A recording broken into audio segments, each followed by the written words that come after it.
Hello दोस्तों, welcome to my channel anime world. आज हम एक ऐसी कहानी के बारे में बात करने जा रहे हैं जिसमें कराटे हैं, डीमंस है और भी बहुत कुछ है। तो आइए कहानी को शुरू करते हैं बिना किसी देरी के। तो कहानी की शुरुआत में हम एक इटाडोरी नाम के कैरेक्टर को देखते हैं। वो हॉस्पिटल में कॉल करके अपने ग्रैंडपा के बारे में पूछता है, पर उसके ग्रैंडपा उससे काफ़ी नाराज़ होते हैं। फिर हम इटाडोरी को अगले दिन स्कूल में अपने दोस्तों के साथ गेम खेलता देखते हैं। तभी वहाँ टीचर आते हैं और कहते हैं, अब से इटाडोरी तुम फील्ड क्लब के मेंबर हो, जिसे सुन के वो शौक हो जाता है। तभी वहाँ फील्ड कोच भी आ जाते हैं और वो इटाडोरी से कहते हैं, क्यों ना हम एक मैच खेलते हैं। अगर मैं जीता तो तुम फील्ड के मेंबर बन जाना, और अगर तुम जीते तो तुम अपने दोस्तों के साथ ही रहना। फिर हम एक लड़के को देखते हैं, वो एक डीमन के साथ एक कर्स को ढूंढ रहा होता है। फिर हम कोच और इटाडोरी को बॉल फेंकते देखते हैं। इटाडोरी एक ही हाथ से बॉल को इतना दूर फेंकता है कि सब देखते ही रह जाते हैं, और अब वो अपने दोस्तों के क्लब में ही रहेगा।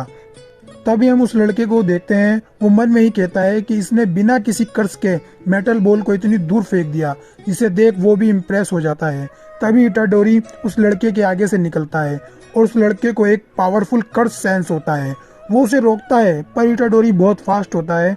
फिर हम अगले सीन में इटाडोरी को हॉस्पिटल में देखते हैं। उसके ग्रैंडपा उससे उसके पेरेंट्स के बारे में बता रहे होते हैं।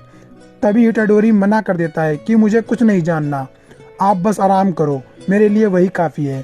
तभी ग्रैंडपा इटाडोरी से कहते हैं, तुम्हें लोगों की मदद करनी है, और ये कहते कहते वो मर जाते हैं और इटाडोरी की आंखों में भी आंसू आ जाते हैं। फिर हम उस लड़के को देखते हैं, वो इटाडोरी को कहता है, मैं हूँ फुशिगुरो फ्रॉम जुजुत्सु टेक। फिर वो उसे एक फ़ोटो दिखाता है और कहता है, ये मुझे दे दो, अगर तुमने इसे अपने पास रखा तो ये तुम्हारी सारी एनर्जी ले लेगा। फिर वो उसे वो बॉक्स दे देता है, पर वो खाली होता है। फिर इटाडोरी बताता है, इसमें जो था वो उसके दोस्तों के पास है, जिसे सुन के वो लड़का कहता है, वो बहुत बड़ी मुसीबत में है। फिर हम सासाकी को देखते हैं, वो उसे खोल देती है और उसमें से एक उंगली निकलती है, और तभी छत से कुछ डीमन आ रहे होते हैं। फिर हम सासाकी को देखते हैं, वो बहुत डरी हुई होती है। तभी वहाँ फुशिगुरो आ जाता है और अपनी पावर से वहाँ दो वुल्फ बुला लेता है और उन्हें कहता है, तुम इन्हें खा सकते हो। फिर हम देखते हैं वो डीमन सासाकी और इचिगो को खाने ही वाले होते हैं। तभी वहाँ इटाडोरी खिड़की से एक जबरदस्त एंट्री करता है और डीमन को एक पंच में मार देता है और अपने दोस्तों को बचा लेता है। फिर फुशिगुरो एक ही अटैक में उन डीमंस को मार देता है। फिर हम देखते हैं इटाडोरी वो उंगली फुशिगुरो को देने ही वाला होता है। तभी वहाँ एक और डीमन आ जाता है और वो फुशिगुरो को उठा के पटक देता है और उसे बहुत बुरी तरह मारता है। तभी वहाँ इटाडोरी आ जाता है और उससे लड़ने लगता है, पर वो डीमंस इटाडोरी पर भारी पड़ रहा होता है। फिर इटाडोरी उस उंगली को खा लेता है और उसमें एक अलग ही पावर आ जाती है, और वो एक ही अटैक में उस डीमन को बीच में से चीर देता है, जो कि नज़ारा देखने लायक होता है। तभी हम देखते हैं कि इटाडोरी में एक और स्पिरिट आ जाती है और फिर फुशिगुरो उससे लड़ने के लिए कहता है। इटाडोरी नॉर्मल हो जाता है और तभी वहाँ गोजो सेंसे आ जाते हैं और वो उससे रोक देते हैं। फिर सेंसे कर्स के बारे में पूछते हैं तो इटाडोरी कहता है कि उसे तो मैंने खा लिया। फिर सेंसे कहते हैं, क्या तुम सुकुना में चेंज हो सकते हो? तब इटाडोरी पूछता है, ये कौन है? सेंसे बताता है, जिसे तुमने खाया है। फिर सेंसे इटाडोरी को चेंज होने के लिए कहते हैं और अगले ही पल इटाडोरी सुकुना में चेंज हो जाता है और अचानक से सेंसे पे हमला कर देता है, पर सेंसे बच जाते हैं।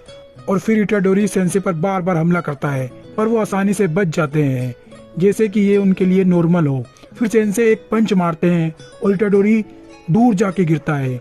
फिर इटाडोरी भी एक पावरफुल पंच मारता है, जिससे स्कूल की बिल्डिंग भी तहस नहस हो जाती है, पर सेंसे को कुछ नहीं होता।